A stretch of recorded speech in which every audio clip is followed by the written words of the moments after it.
Hi, I'm just going to show you how the Easy Miter is also good for cutting all the outside corners on your Cove stick. If you have a lot of Cove stick on a job site, this will save a lot of time. Okay, now I'm just going to put this in place, and what I do is I try to line the outside piece with the wall, and then I just push my fingers behind the finger guard so the knife don't come off if it happens to and cut your finger. And then what I do is I just follow this angle right across. Okay, I just push down firmly and just follow that across. Stop at the point. That's all you have to do, and that's done. Okay, what I did was I cut the outside corner on the Cove stick itself. As you can see, it makes a perfect miter. What I'm going to do now is cut the other Cove stick for the miter. What I like to do is put a pencil mark right here so I extend my mark out. So when my Cove stick overlaps this stick, I know where my point is on this end. So when I do cut it, everything lines up perfect right here. Okay, I'm going to go ahead and cut that now. What I do is I set my Cove stick in place, but I don't push down on it real hard because you want to make sure that everything's in place. So you line up your top, here, and you make sure you have your mark showing. Now what I do is I put my Easy Miter in place, and what I try to do is hold the outside corner again, just like that. Like I run my finger down so I'm even.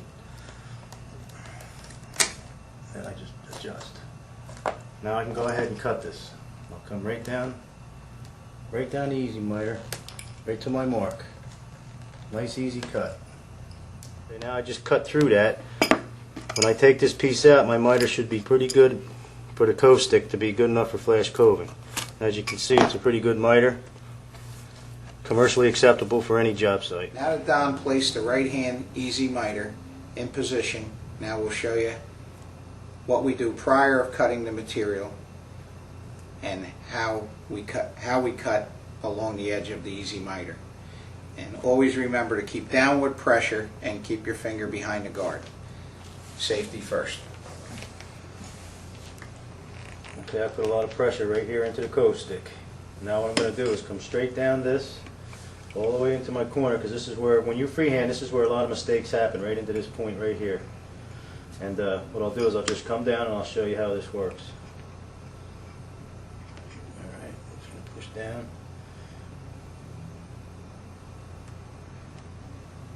Right on down.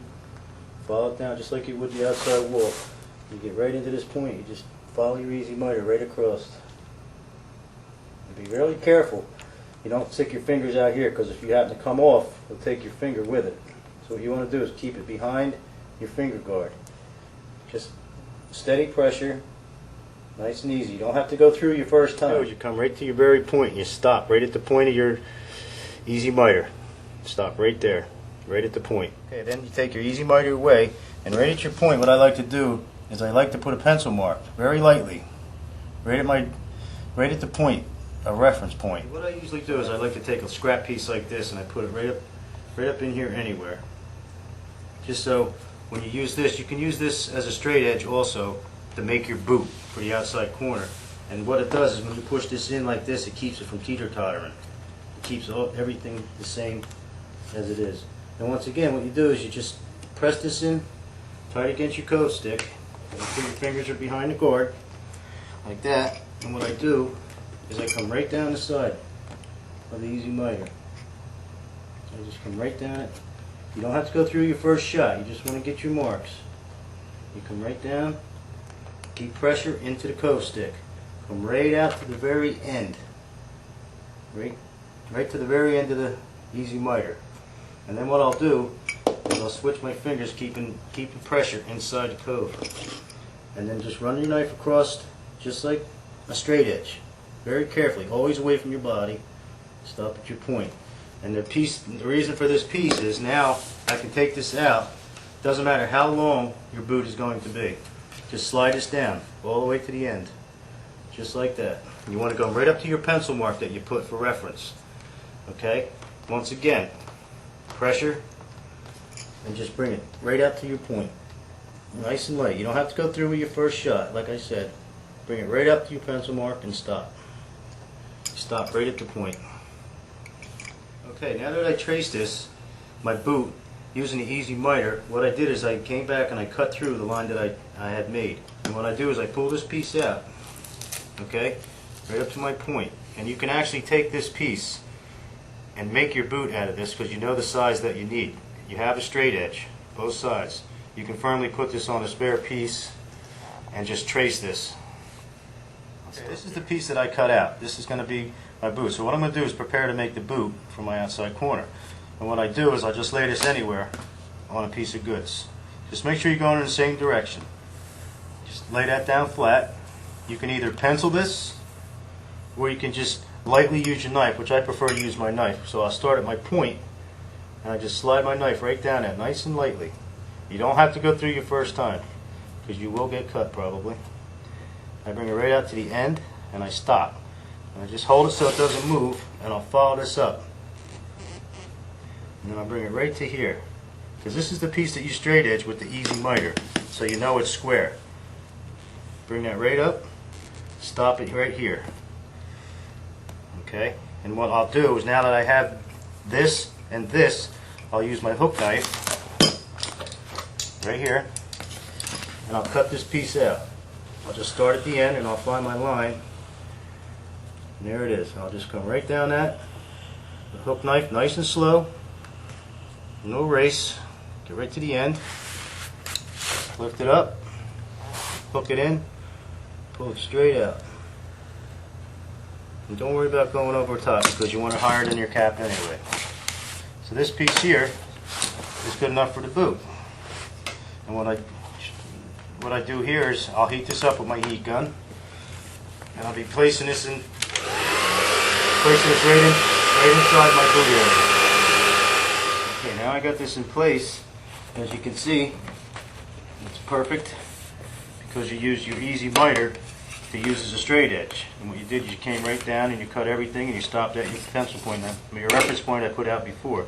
And what you do is you just take the bulk of here away. So I'll just use my straight knife.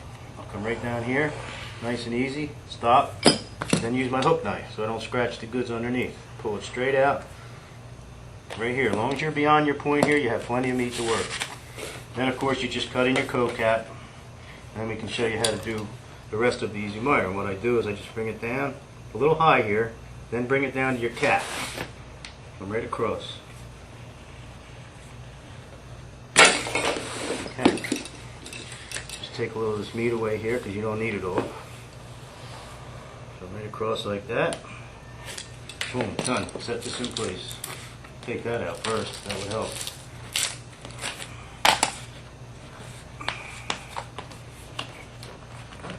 Okay. Now I'm ready to show you. What I do is I'll take a lot of this out of here. As long as I stay beyond my reference point, I'm good to go. So once again, I'll use my hook knife and I'll come outside and get to the corner. Be very careful you don't cut in close. Keep it outside of your pencil mark. Just like that. Beautiful. Now we're going to get ready to use the other easy miter to cut this side.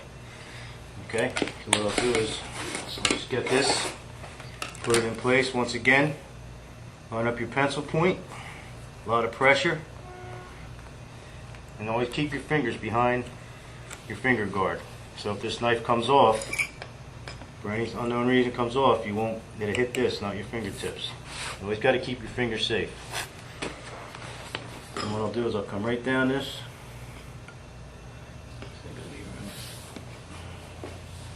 Very easy. Right here is the important part. You just gotta keep a lot of pressure. Come right down. Stop. Right at the point. Okay, now that that's cut, this piece will just drop away. That's your scrap. You don't want nothing to do with that anymore. Goodbye. Throw it away. Okay. Now your easy miter's cut. You came right to your point. Okay. When you take this, you take your corner off. This corner should be nice and tight. And like most corners, 9 out of 10 times are not going to be perfect, so you may have to adjust a little bit. But this is welding, so what you got to do is you want a little opening so when you groove this out, you can see where you're grooving for your weld. And that's a perfect outside corner. And it's much faster than freehanding, because freehanding, when you freehand, you miss in here every time. I don't care how good you are, you're going to miss this area right in here. And sometimes you end up with a double weld, some people more. But what you want to do is now route this out, one weld, and it's cut. You can see you have your bevels. You have your bevel here on this, which gives you your beveled edges. So when it goes together, a lot of times jobs you don't want to weld, you can make these corners absolutely invisible with that bevel on your cut here, on your easy miter.